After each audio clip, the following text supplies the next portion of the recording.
Que a graça e a paz do Senhor Jesus esteja com todos nesta noite. Nós desejamos que as bênçãos de Deus estejam sobre a vida de cada pessoa. Você está aí no seu lar, pronto para receber a palavra de Deus. Nós desejamos que você e toda a sua família estejam sendo ricamente abençoados pelo Senhor. Eu quero convidá-los para que nós estejamos meditando na palavra do Senhor em dois breves textos. O primeiro deles, no Evangelho de Mateus, capítulo 28, o primeiro verso. Evangelho de Mateus, capítulo 28, primeiro verso. E o segundo texto encontra-se no Evangelho de João, capítulo 20, o verso 20. A palavra do Senhor diz assim, primeiro texto de Mateus 28, 1. No findar do sábado, ao entrar o primeiro dia da semana, Maria Madalena e a outra Maria foram ver o sepulcro. E o segundo texto, Evangelho de João, capítulo 20, o versículo 20. Evangelho de João, capítulo 20, versículo 20, que a palavra do Senhor diz assim, a referência ao Senhor Jesus. E dizendo isto, lhes mostrou as mãos e o lado. Alegraram-se, portanto, os discípulos ao verem o Senhor. Deus abençoe essa palavra lida, que seja para nossa edificação e consolo. Eu começo analisando aqui convosco nesta noite a respeito da palavra alegria. A definição de uma forma bem simples. Alegria, de acordo com o dicionário da língua portuguesa, significa um estado de satisfação, gozo, regozijo, júbilo e também prazer. Interessante observar que há dois tipos de alegria. Uma é passageira e a outra alegria é permanente. A alegria passageira é aquela que está presente na vida dos ímpios e que também desejam, de uma forma ou de outra, conscientes ou não, aproveitar ao máximo os prazeres da vida presente sem medir as consequências futuras. E alegria permanente, que é que nós entendemos por essa expressão? É aquela em que um dia, pela graça de Deus, foi colocado no coração daqueles que tiveram uma transformação operada pelo próprio Espírito Santo de Deus para viverem uma vida nova em Cristo Jesus. Mas diante dessa realidade, surge uma indagação. Como pode existir alegria em determinados momentos se vêm as provações e junto com elas muitos sentimentos que provocam algumas atitudes em nossa vida, como por exemplo, desânimo, tristeza e temor? Esses dois textos que nós lemos, o primeiro deles no Evangelho de Mateus, o segundo no Evangelho de João, dão-nos uma visão clara dos contrastes da vida, alegria em meio à dor. E é sobre esse tema que eu quero compartilhar convosco, nesta hora, a palavra de Deus. Contrastes da vida, alegria em meio à dor. E quero lhes dizer que nesses contrastes, nós encontramos, em primeiro lugar, a relação comportamental de fé. Relação comportamental de fé. Esse primeiro texto que nós lemos, observamos algo assim muito interessante. A caminho do sepulcro, no domingo de madrugada, as mulheres estavam se dirigindo lá para aquele lugar, lá para o sepulcro. Só que elas questionavam como ou quem abriria o sepulcro para a preparação do corpo de Jesus, porque aquele era o propósito pelo qual elas estavam indo até lá. Mas enquanto elas se preocupavam como a pedra seria removida, nós conhecemos muito bem a palavra de Deus e sabemos que Deus já tinha enviado um anjo para retirá-la. Irmãos amados, irmãs, aqui nesse texto, a gente passa a conhecer de uma maneira muito especial a ligação que existe entre o nosso comportamento diante das provas e também o drama da redenção do Calvário. Nós estamos na semana próximos da comemoração da Páscoa, da ressurreição do Senhor Jesus. E enquanto nós nos perguntamos como é que o Senhor irá resolver os nossos problemas, e quem é que não tem problemas para que sejam resolvidos? Então, enquanto nós estamos perguntando a respeito da solução dos problemas, o Senhor já está solucionando esses problemas e trazendo também uma resposta. Fazendo aqui um paralelo com esse texto de Mateus, eu quero fazer aqui uma colocação. Imagine-se indo ao sepulcro para examinar se Jesus ainda está lá. Lógico que, baseado na palavra de Deus, nesse tempo que nós já estamos vivendo, você já sabe que Jesus não está mais lá. Ele ressuscitou, glória a Deus por isso. O sepulcro, portanto, amados irmãos e irmãs e amigos, o sepulcro é apenas um lugar de transição.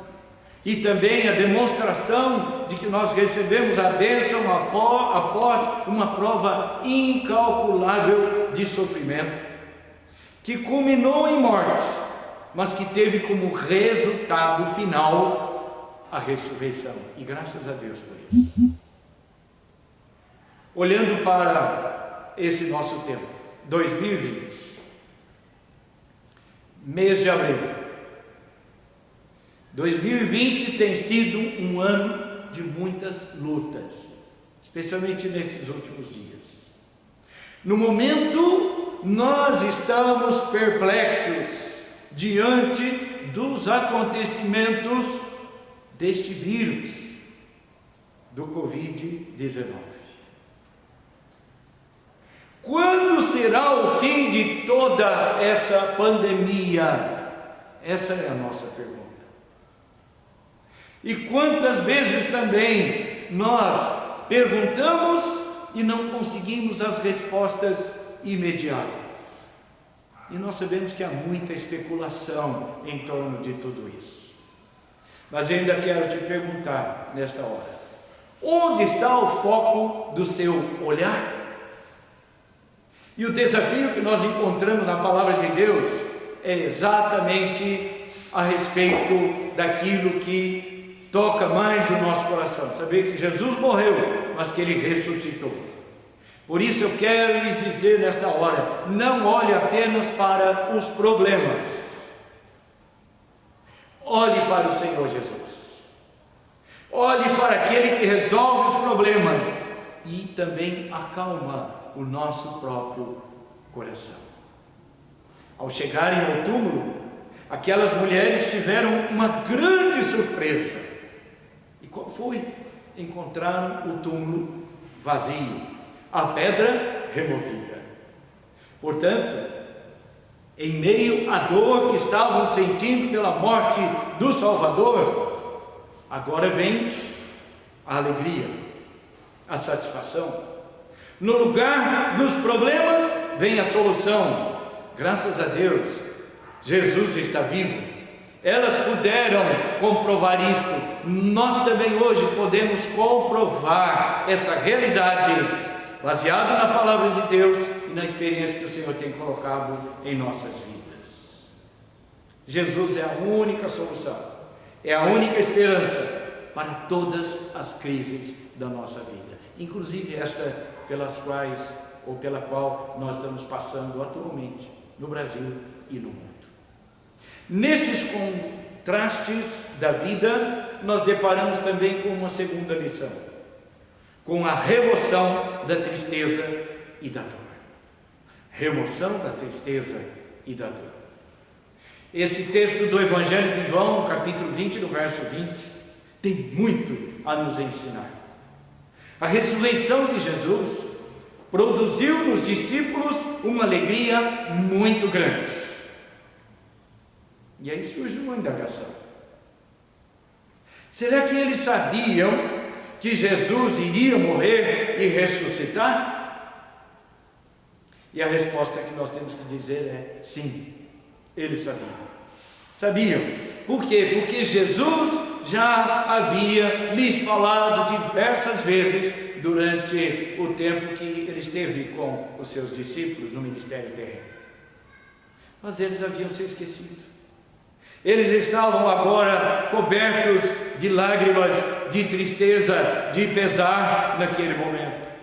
Eles não concebiam a ideia de que ao terceiro dia Jesus poderia estar vivo e estar com eles naqueles próximos dias até que ele subisse aos céus. Eles não estavam preparados para aquele momento. Surpresa e ao mesmo tempo perplexidade. Houve remoção da tristeza e da dor. Essa palavra que eu quero deixar para o consolo do nosso coração. Tristeza e alegria, porque aqui estão os contrastes. Tristeza e alegria, dúvida e certeza, desânimo e coragem, desespero e esperança. Quantas vezes eu e você, quantas vezes como seres humanos nós também enfrentamos situação semelhante, não é verdade? Temos esperança que tudo irá passar. Chegamos até mesmo a afirmar: Deus está no controle. Isso é bíblico. E aí nós acrescentamos: isso irá passar. Essa é a nossa esperança. Desânimo e impaciência muitas vezes invadem a nossa mente e também as nossas emoções. Mas surge a mesma indagação: onde está o nosso foco? Onde é que temos colocado o nosso foco? Nos problemas ou em Deus?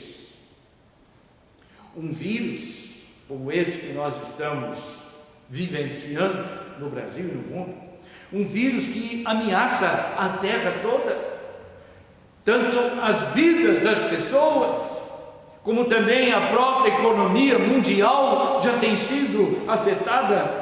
Irmãos amados, irmãs, o nosso olhar precisa necessariamente fixar-se em Jesus, neste Jesus, o Filho de Deus, que venceu a morte, que ressuscitou, que está vivo, graças a Deus por isso.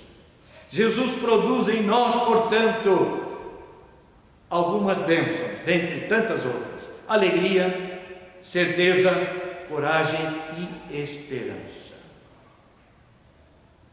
Diante dessas duas lições, eu quero concluir e quero convidá-los a que pensemos seriamente a respeito da nossa vida, do nosso relacionamento com o Senhor. Quer seja nos momentos em que as coisas vão todas bem, quer seja nos momentos de crise pelas quais nós estamos passando. Que especialmente neste mês de abril, mesmo em meio à dor que nós estamos vivendo, que a nossa alegria seja renovada no poder do Espírito Santo, pela certeza da ressurreição de Jesus, garantia da nossa ressurreição. E que assim Deus nos abençoe. Vamos orar. Ó Deus, nos curvamos diante de Ti nesta hora, Pai, pedindo que o Senhor renove a nossa fé, a nossa esperança e a nossa certeza, Pai, de que o Senhor está conosco, de que o Senhor nos guarda, o Senhor nos protege, e o Senhor é soberano sobre todas as coisas, sobre as nossas vidas, sobre todas as nações. E nós cremos, ó Pai, que o Senhor ainda tem grandes bênçãos para derramar sobre as nossas vidas, sobre a nossa própria nação, sobre este mundo. Por isso pedimos, ó Pai, consola-nos, dá-nos, ó Deus, a Tua direção, a Tua bênção, enxuga, ó Deus, as lágrimas e coloca, Deus, o conforto do Espírito Santo. Nós pedimos isto e oramos agradecidos, em nome e por amor do Senhor Jesus. Que Deus te abençoe, que Deus derrame a graça do Senhor Jesus sobre a sua vida. Fique na paz do Senhor Jesus. Amém.